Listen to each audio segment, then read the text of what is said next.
E aí, galera, sejam bem-vindos para mais um vídeo da Trampolim Academy, dessa vez com um formato um pouquinho diferente. Eu resolvi compartilhar uma história que eu costumo contar muitas vezes em cursos e workshops, fazendo uma referência à série Friends, e achei que seria interessante meio que trazer essa reflexão, né, em vídeo e compartilhar com todo mundo para vocês poderem assistir e também compartilhar com outras pessoas, se acharem interessante, obviamente.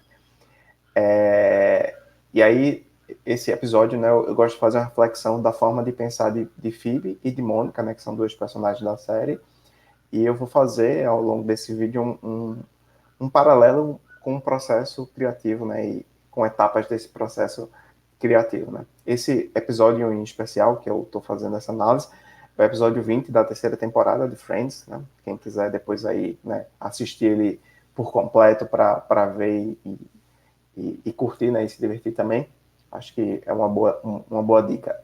É um episódio engraçado. E é isso, né? Então vamos ver o embate, né, da forma de pensar de Phoebe e de Mônica e qual é a relação disso com o processo criativo no dia a dia. Só para contextualizar, né? Então, não, então o começo da história, né? Mônica, que é essa personagem que está aparecendo aí na imagem, ela perde uma tia e aí ela meio que recebe de herança dessa tia uma casa de bonecas, né? E era uma casa de bonecas que ela gostava muito, né? E queria brincar quando era criança, mas a tia literalmente não deixava nem ela encostar na casa. E aí, meio que no final das contas, ela termina ganhando a casa, né? Quando mais velha. E fica super animada e entusiasmada para começar meio que a brincar de forma tardia do jeito que ela gostaria de ter brincado antes, né? E ela fica super entusiasmada, né? E compartilha isso com os amigos dela, né? No caso aí tá aparecendo aí o Chandler e Ross. E, e aí pouco depois dela compartilhar esse entusiasmo, né? Eu acho que ela já tinha falado, né, para outras pessoas que tinha, né, as pessoas já sabiam que ela tinha perdido a tia e que ia ganhar a casa, mas nem todo mundo tinha visto ainda. E aí outra personagem, né, que é a Phoebe, né, que aí o embate vai ser justamente entre essas duas, ela, né, chega na casa de Mônica para brincar na casa de boneca também, né? E ela traz uma caixa com várias coisas para brincar, né? Mônica fica meio que inicialmente, aparentemente empolgada também, né, para poder brincar com Phoebe, mas pouco tempo depois ela já parece não curtir muito essa ideia, né? Porque Phoebe chega com proposta, digamos assim, de romper a forma de brincar que Mônica gostaria de brincar, né? Então, ela traz, né, nessa imagem, ela mostra trazendo um cachorro gigante, né? E nesse momento, Mônica já começa a julgar a forma de brincar que Phoebe estava interessada, né? E é interessante que esse julgamento é uma coisa que é super comum, né? A gente vê, às vezes, em muitas empresas, quando alguém traz alguma ideia ou situação assim que aparentemente, a princípio, pode não ser talvez, né, adequado àquela situação, as pessoas já começam a querer cortar, né, ou tentar escantear, digamos assim, aquela ideia. Só que nem sempre, né, e na verdade muitas vezes, elas ainda não tiveram nenhum tempo para serem analisadas para ver se de fato é incoerente não, né? Até pensando assim no universo da brincadeira, fazendo um paralelo aí com Phoebe e Mônica, né, embora fosse desproporcional, né, nada impede que ela brincasse, que Phoebe brincasse com um cachorro grande, né, na casa, embora o cachorro seja quase o tamanho da casa, mas, né, dentro desse universo, desse contexto, é algo que, teoricamente, é factível, né? Tipo, nada impede que isso aconteça. Então, às vezes, tem um estranhamento de uma ideia nova, de uma colocação diferente que alguém faz, mas a gente, às vezes, pode já querer expulsar, né, a ideia ou nem se abrir a ela, sem antes pensar, de fato, se aquilo, tipo, é realmente, né, tipo, absurdo ao ponto de já querer descartar ou não, né? E aí, engraçado que a Phoebe começa a trazer várias coisas, né? Chandler até tira tipo um lenço da caixa, né? E aí ela, na imaginação dela, já fala, não, isso aqui vai ser o fantasma, né? Então ela tem um cachorro gigante, tem um fantasma, e depois também ela tira da caixa um dinossauro, né? Então, na cabeça de Phoebe, nesse momento, ela não está avaliando ou julgando previamente as ideias, né, a forma de brincar que ela tinha em mente, né? Isso acontece muito, né? Acho que Phoebe representa muito essa pessoa, essa personagem que não tenta criar esses limites que às vezes a gente termina criando, embora, assim, é uma coisa, né, da série, né, e que é divertido e tudo mais, mas que às vezes eu vejo, na verdade, nesse momento, na verdade, no momento das pessoas começarem a ter ideias, né, de explorar o processo criativo, né, de abrir o mundo de possibilidades, elas deviam adotar um pouco essa forma de pensar de Phoebe que começa a explorar, né, possibilidades diferentes ou brincar de formas diferentes sem já querer julgar, né, o que é certo, o que é errado, né, que aí era o que Mônica estava fazendo. Ela começa já a julgar isso é certo, isso é errado, né? A princípio ela até se segura um pouco, mas em um dado momento ela puxa lá o dinossauro e começa a dizer que não pode, né, que não faz sentido, né, na cabeça dela o brincar desse jeito, né, de Phoebe. E, de novo, né, até dentro do próprio contexto do brincar e tal, não existiria nenhum impedimento, né?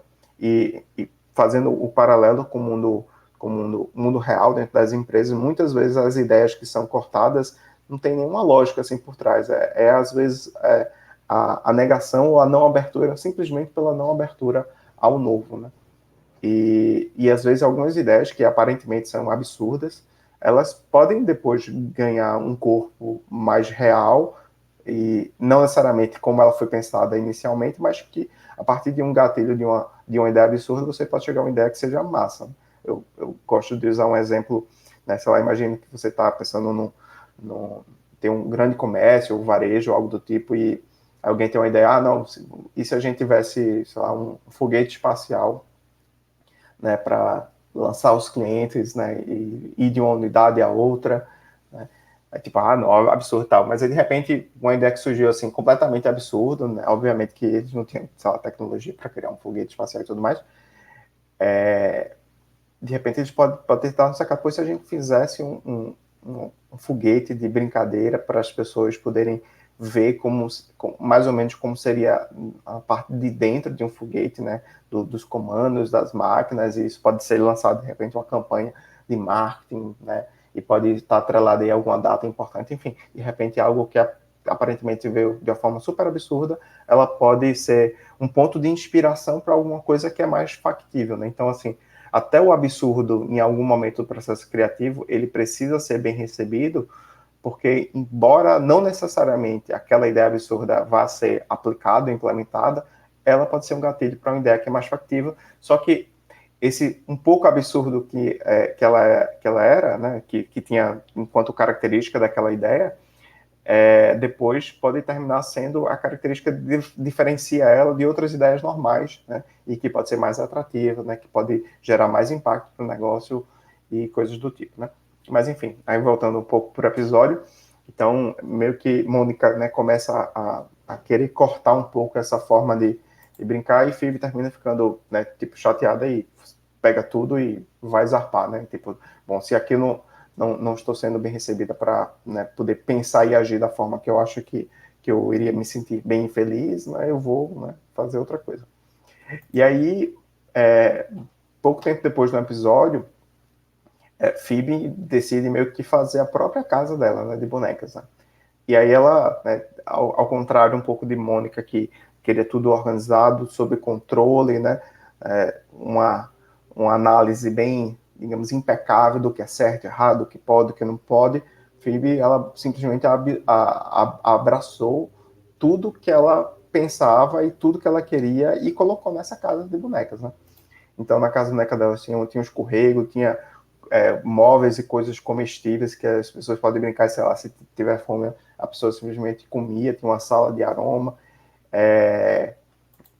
colocou luzes como se fossem luzes de Natal, né, bolhas para ficar saindo, enfim, então ela imaginou, poxa, como seria essa casa de boneca, o que é que eu poderia colocar, e colocou tudo que ela achou, né, e aí tem um certo estranhamento, né, são coisas tipo bem diferentes que não não costumamos ver no modelo de Casa de Bonecas, digamos assim, mas ela seguiu por um caminho, né, e construiu esse caminho, né, sem julgar o que seria certo ou errado, simplesmente o que é que ela achava que deveria fazer, né.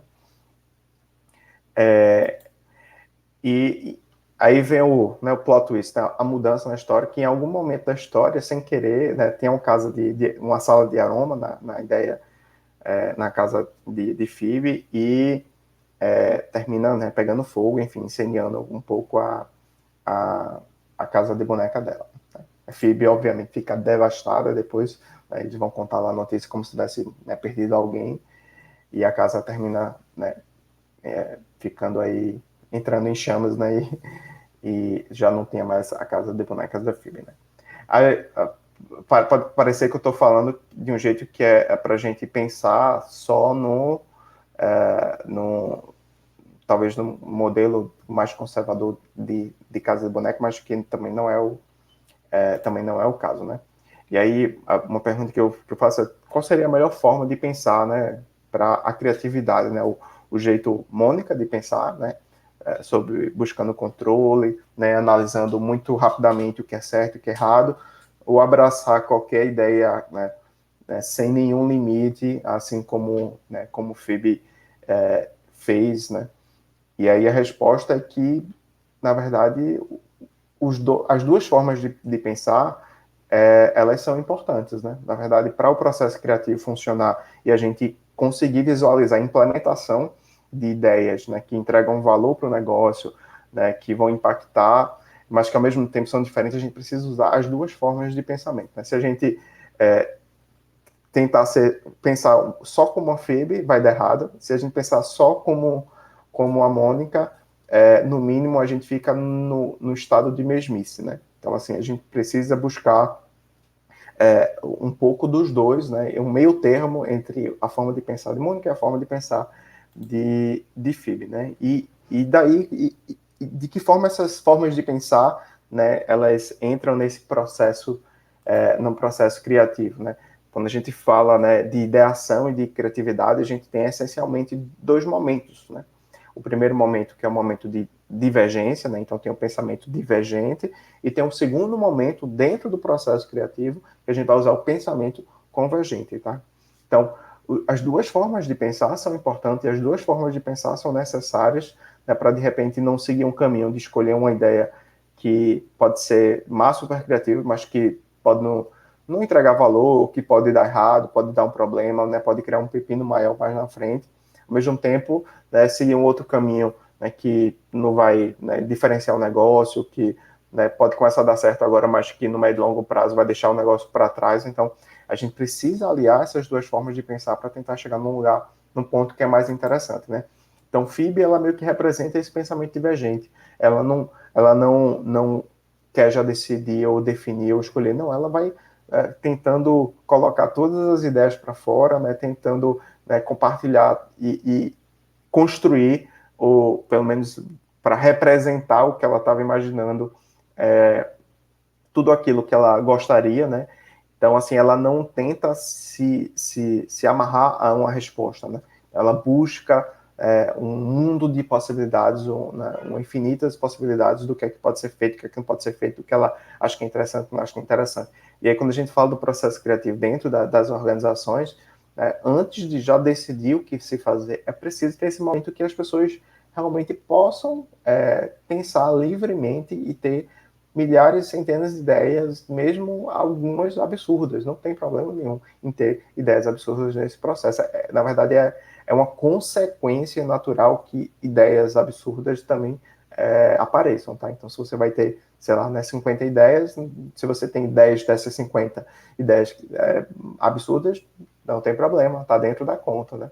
O que não pode é fazer também feito Mônica, que já busca, né, ela tem um pensamento convergente e ela busca uma resposta só, né? O que é correto, o que é certo na visão dela. Então, enquanto Phoebe, ela tem esse compromisso de ampliar, né?